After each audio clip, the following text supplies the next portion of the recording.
Hey folks, this is Ben Gessel. I'm gonna make one more video here tonight, and this is gonna be more of a video game review type uh, video. I'm reviewing Star Wars KOTOR 2: The Sith Lords, which I've been playing the last few weeks or so, and I've only gotten halfway through, so I'll probably have to make another. I'll make another video about it when I'm all done.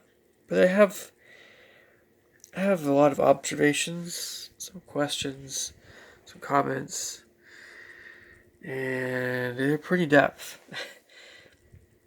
So this video's gonna have some spoilers. I'll let you know beforehand in case you're playing the game, planning on playing the game. Uh, so I'll mention when it has spoilers coming up so that you can fast forward whatever you want to fast forward. So let's get right to this here. So I have them all written down here. My thoughts, questions, comments. Okay. So why are the Jedi forbidden to marry? This is kind of a philosophical question. I won't get into this too much, but I've always felt like, well, there's a very strong connection, of course, between Buddhism and being a Jedi. I can see why it's so popular. Sometimes with a lot of Asian folks, Asian Americans, Star Wars, or just being a Jedi, and being a monk. But if I had my way, if I was creating, I don't have my good guys forbidden to marry, but whatever. The reason why, of course, it's easier for them to focus on their missions, I guess. And if they had a family, they'd have to care for the family and that sort of thing. And being a Jedi is a full-time, 24/7 thing. It's like you're always on the go. So, yeah, that's probably my train of thought there. But I've always wondered that. I've wondered about that on some level. Always, it's one of those ongoing questions. But anyway, so why did the Jedi decide not to fight the Mandalorians? And this is this is a spoiler question. Sorry about that. Okay, why did the Jedi decide not to fight the Mandalorians during Darth Revan's or Malak's time? Now, in Star Wars KOTOR 1, I probably shouldn't say who you turn out to be, but it involves Revan and Malak. I'll put it that way. Yeah, kind of. And, yeah. But, again, this is kind of spoiler stuff for the story, but just to make sense of what I'm talking about here, the Mandalorians were from areas beyond the known galaxy. They started attacking all these worlds and things at some point during Darth Revan and Malak's time. And the Sith were like, let's get these guys. They kind of took over there. The Jedi were like, oh, we're gonna kind of think this through a bit more. We don't want to take any rash action. And so a lot of was that the right thing to do or not is a big part of the story regarding KOTOR 2. It really is interesting because it's an interesting quandary. You don't want to hurt rashly. You don't want to go to war rashly, but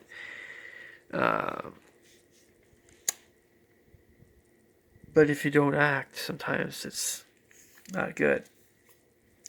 Anyway, there's that whole train of thought. So, in my opinion, the Jedi should have fought the Mandalorians. But, anyway, it's a beefy part of the story. At least, it's going to be a big part of it. It was a big part of it. Anyway, so why do people treat Star Wars like a religion? This is one of those philosophical things that, there's a lot to George Lucas's Star Wars universe, of course. It's deep enough and big enough that it's, you can get into it that way, I suppose. But the thing is it's fiction, and might as well be well. It's probably better. I don't know. It's I don't know. It's just.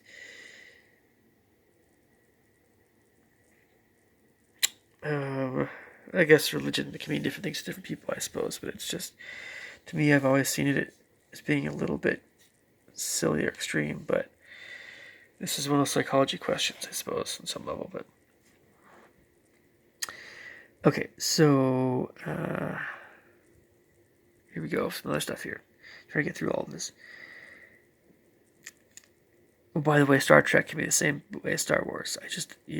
Some people just devote their entire lives to it. But why did Star Wars KOTOR 2, the Sith Lords, focus so much on Nar Shaddaa, and all the techie stuff that you have to always fix and upgrade? I never minded, it's like talking about computer repair, and repair general security, and all these skills you have that are kind of more computer oriented. And the game kind of makes you feel like you have to know stuff. No, you don't. It's just like you can use parts better, and the game doesn't make you actually figure anything that out.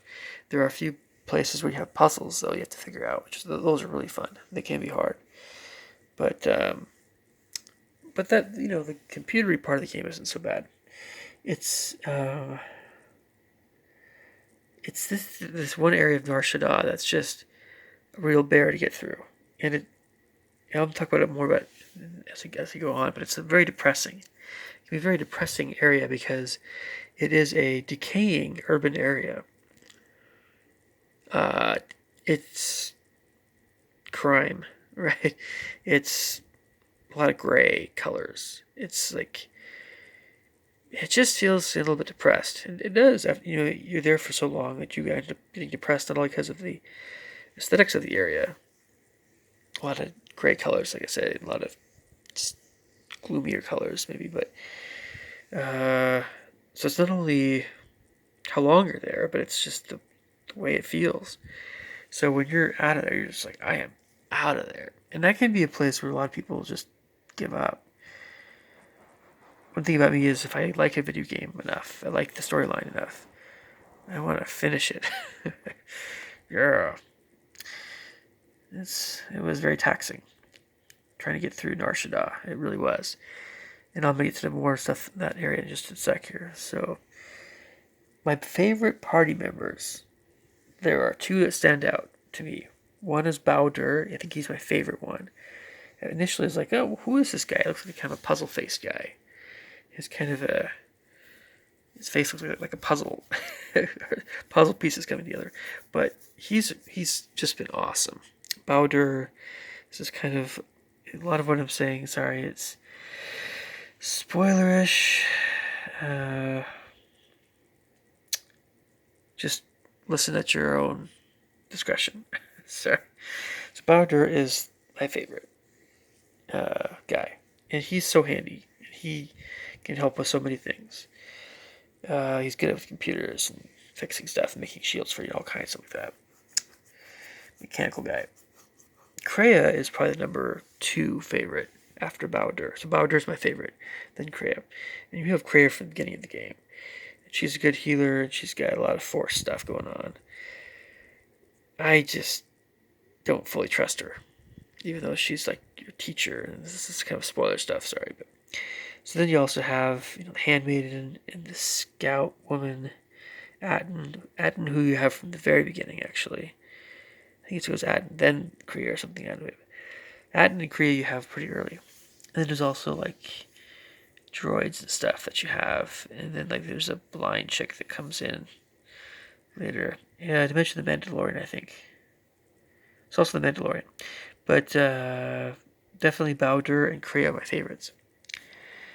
Because Bowder is handy. He's decent with the weapons, with a force pike or something. Something like that. And then Kreia is pretty good with the lightsaber too, and healing. The other guys, they all have their pros and cons, but I don't really use the droids very much. And Atten is okay, I guess. They're all kind of okay, but I really haven't used the blind woman in any fighting yet. But the Mandalorian's pretty good. I mean, they're all pretty decent. None of them are all that weak, really. At least in my experience. The Handmaiden has a really high dexterity, so she's good that way. The Scout's good. Woman was good with the guns. Atten isn't quite as good as her, but yeah, Atten's probably one of the weaker ones, but I like him. So he'll hopefully get stronger as we go. I won't say, well, spoiler alert, he kind of becomes a Jedi, but that's a spoiler. Okay, so why is it so complicated regarding using labs and workbenches? I mean, folks, this is one thing where I'm just like, you can create or break down items. You can somehow upgrade items and stuff like that. I'm just like, it's so... That whole thing could be a little bit more easy to work with. And, like, you're always upgrading your stuff anyway if you add stuff to it, like scopes and things. You want to take those off. The game can be a little confusing that way regarding that whole process. Just not always very happy with that whole thing. And like, you just don't pick up enough chemicals really to, in my opinion, to use them for much of stuff, a lot of stuff. I mean, I don't know. That's another thing too. So anyway, you sell a little bit of good stuff midway through the game, and you get tons of gold. I mean, tons of gold.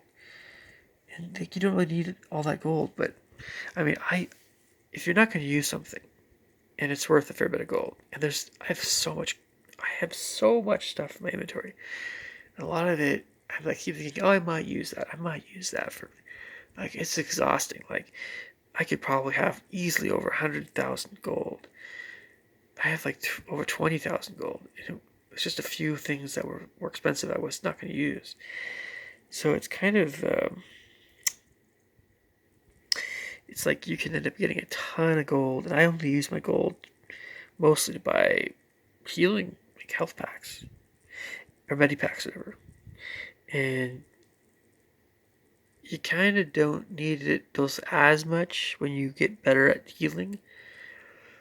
Or somebody in your party gets, But I just don't need to buy much of anything because I suppose I could. But it just, there's so much that the game gives you.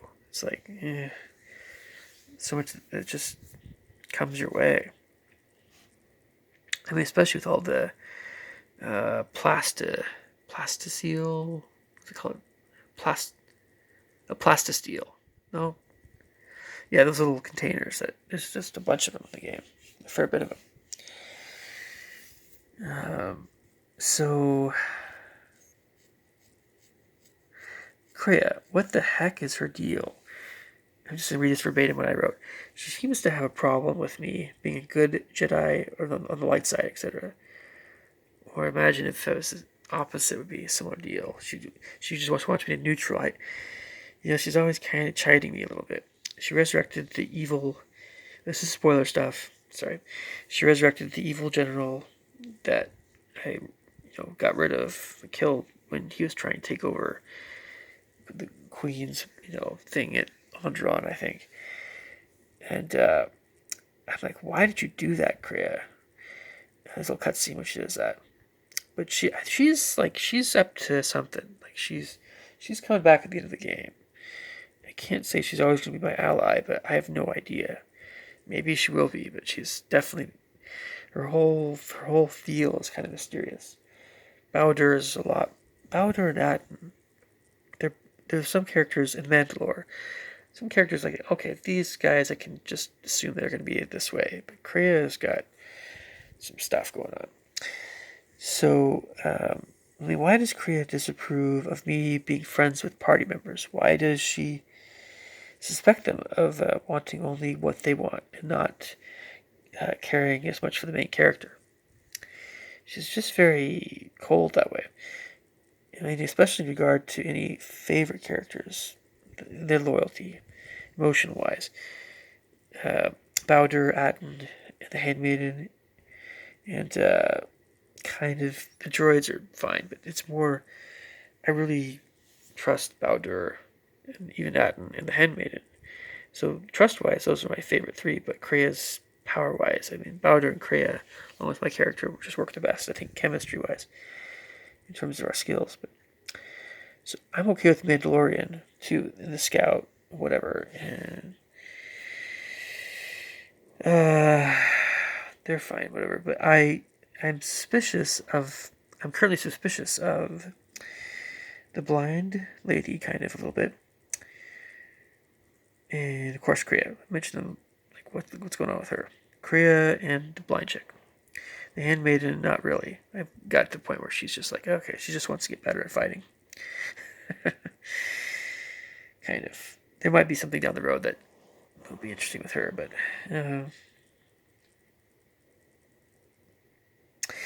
so the Jedi Master on Telos, I can't remember her name.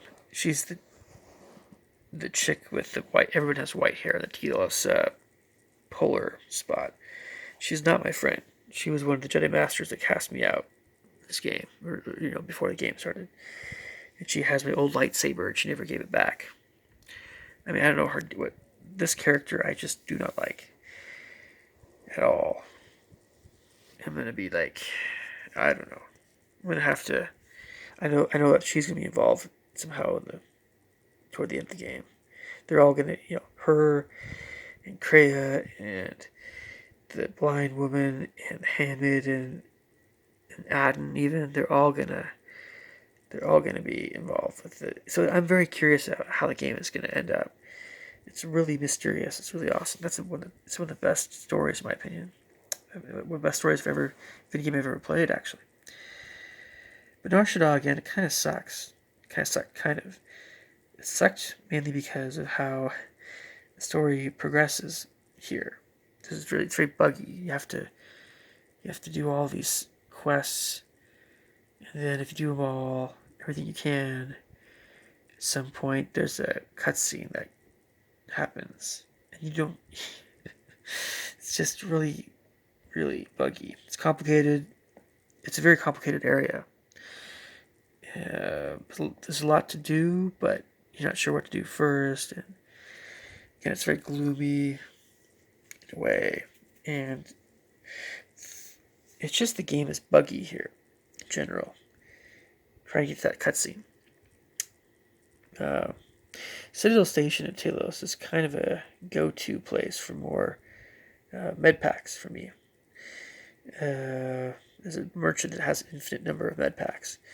That's really just about it at this point with that area. So, you can sell stuff maybe, but I think there's like a few other quests, like, if you get a camo and you stealth this certain spot in Nar Shaddaa to overhear a conversation, it's just, then you can figure out how to get more oil for the guy, but it's back at Citadel Station, and then there's like a assassin thing I had never figured out, and then there's like these little mini quests involving stuff at the cantina, which it's just I don't know. Again, at this point, I'm only using Citadel Station mainly for like just getting med packs. Anyway, halfway through the game. The Mandalorians, of course, have a merchant on Dixun. Addition to this guy. So, anyway, the first area of the game is a little bit confusing, but not very much. So that would be a Paragus mining facility. It's a mining place, basically. And then the other area of Telos. There's other areas of Telos after outside the Citadel Station. They're kind of tough. The battles can be tough. It's just that it has to do with when when bad boys have the shields on. That means you're not gonna be able to hit them as much. So it can be advantageous to have them. It can be advantageous to hide from them, or do something else, and they're kind of frozen. They want to fight you, but they've already had their shields on, so it can be advantageous for them to use up their shields before you fight them. Put it that way. But there are some tough battles in Telos. One involving a really big tank-like thing. But anyway, so I'm on Dantooine right now currently. Dantooine. I have not been to Korriban yet, and I imagine I'm more than halfway through the game now. There's probably some other things I'm gonna have to do as well, though, soon. So I think in general, like Mandalorian stuff in this game is pretty good. If anything you see that's Mandalorian, except the Mandalorian shields aren't quite as good, but Mandalorian rifles and stuff. I mean, there's a few things that have maybe better than that stuff, but Mandalorian stuff is just great. It's powerful. I love throwing a lightsaber. I also like the Force Whirlwind thing that at least Kreia has. So I'm throwing a lightsaber. It just does a lot of damage and get right back again. It's very handy. It's a very handy thing to do. So my favorite party the three guys I usually have is myself, Bowder, and Kreia. Those are the three for me. So Pazak sucks. These card games, I know that Aden's like the Han Solo character, and I know certain characters are like certain characters, from the original trilogy or the prequels, but Pazak, the cantina thing, you always have to have a cantina. Pazak is so stupid. It's just it really is. And I actually know how to play it now, but it's stupid. And the racing stuff is a little bit. I thought the racing stuff in the first game was better, but it's just totally up to you. But there's a certain kind of coldness to this game. It feels colder than KOTOR 1 in some respects, but it's also somewhat more mysterious than KOTOR 1. So there's not as much warmth in the game. And by warmth, I mean, because Star Wars, let's be honest, Star Wars is not the warmest of, it's not the most, doesn't have the most heart, right? Not the most heart of all the big sci-fi fantasy adventure franchises out there, but I don't like using the word franchise, but so it always lacks some heart. There's always some austerity to it, whatever else, but yeah, the first KOTOR game had more heart, I suppose you could say, in a way. The second one, the Sith Lord game, is definitely colder feeling in it somewhat, but it's also, again, more mysterious. It's like you're questioning more about everybody's loyalty to you and your party. So it's like more of a, what's going on with this person? You have that train of thought a lot with the Sith Lords. KOTOR 2. KOTOR 1 was like, it felt a little bit more carefree to me somewhat.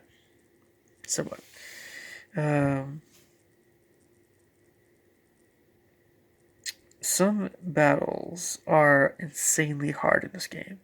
You have to have med packs, and you have to be wielding your best weapons and stuff, armor. You have to oh yeah. First time through, you don't know when you'll need med packs or how many to buy. So it's like, I'd say, yeah, man, like whenever possible, get some med packs until you have more powerful healing spells, and you have better stuff.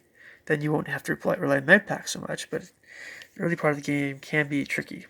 Oh yes. Oh yeah. So it goes, try to use the Force to heal whenever possible. You know, a little bit later in the game. Get good healers in the party, like Kreia. Maybe more than just one good healer, because you'll need it. Stealth is useless unless you get to the camo and overhear the conversation. It really is useless. You don't have to do stealth. You have like one person do stealth, and that's it. You just don't spend any points on stealth. It's just worthless. You can cheese certain really hard fights if you hide behind a doorway and you slowly inch your way out, blasting enemies. So this is there's a Nashida cutscene, the cantina with Atten and the Twi'lek, chicks. That's where they totally shish kebab him, unless he's in good shape to go. But man, that's just a freaking hard battle. And honestly, that's just one of the best ways of handling that is getting in that little doorway out, getting out, and just sneaking your way out. They won't even see you. They can't get you for some reason. And you can just get them. So, I would like more greenery and vivid colors in the game. Purples and oranges and roses and blues and yellows. But whatever, it's okay. There's some color. It's just there's a lot of green, of course, in Soon, but it's not an especially colorful game. That's all right. Dixon was awesome. And I liked that place a lot. It's a great, fun place to play. I also like the Mandalorians, the way that they are. Tough boys, but they're more honorable than they used to be, which is nice. The Handmaiden place at the North Pole of Telos was really weird and frosty. Yeah, I really did not care for that place, but I did some training. I got better at unarmed combat. There's some handmaidens are kind of little butch female, feminazi type. They're just weird. They all have white hair, and they all have blue eyes, and they're white skin, and just really tough girly a little bit. Not, yeah. And so, you do what you can there. I know that the creators of the game were thinking oh, you're thinking that these chicks are just like really hot blonde-ish or white-haired girls, and they're skinny. You can, whatever. No. They're like, no, we're gonna make them military tough girls. Yeah. So it is what it is, but there's other things about that area, the polar area of Telos, that are kind of mysterious. Involving a character that was a Jedi Master. And just there's an air of mystery about that place. It's kind of interesting. So, I like saving the Queen of Onderon. That was a fun little quest. And there's just a lot of these cutscenes, though. A lot of these parts of the game where it's just like, can I get a med pack? Can I get a med pack? Can I get some supplies? This emergency, after this emergency, I hate it when you have these emergencies one after the other, and you feel like Anyway, so the end of the game, in my opinion, will probably involve Kreia, the blind chick, Atten, and maybe the handmaiden somehow. Along with maybe a few others I'm not thinking of, but definitely that Jedi Master. That was not nice to me. And the Jedi Masters in general. So the other guys are more straightforward regarding how I think that they're going to turn out. So that's my kind of review / Star Wars thoughts in general. And just to wrap this up, I gotta say this is a fun game, but it's hard to get through some of these places, especially Nar Shaddaa. Wow, that place is just whoa. So many people whether it's Steam community boards, or whatever, or other places. So many people are Arshada, I'm stuck in Arshada. I was stuck in Arshada. Everybody's stuck in Arshada. It's just, you have to have in your party. You should have in your party like one of the slimmer girls when you first get out of Arshada. And you have to. It's just really not always the most well thought out area. So it can be really trying to get through that area. Man alive, yes. But once that's all done, it's all done. And you're just like, yeah. But it takes a while. I'm hoping that the rest of the game goes a little bit more smoothly. But anyway, leave me your thoughts and comments below. I'll catch you guys later. Take care. Bye.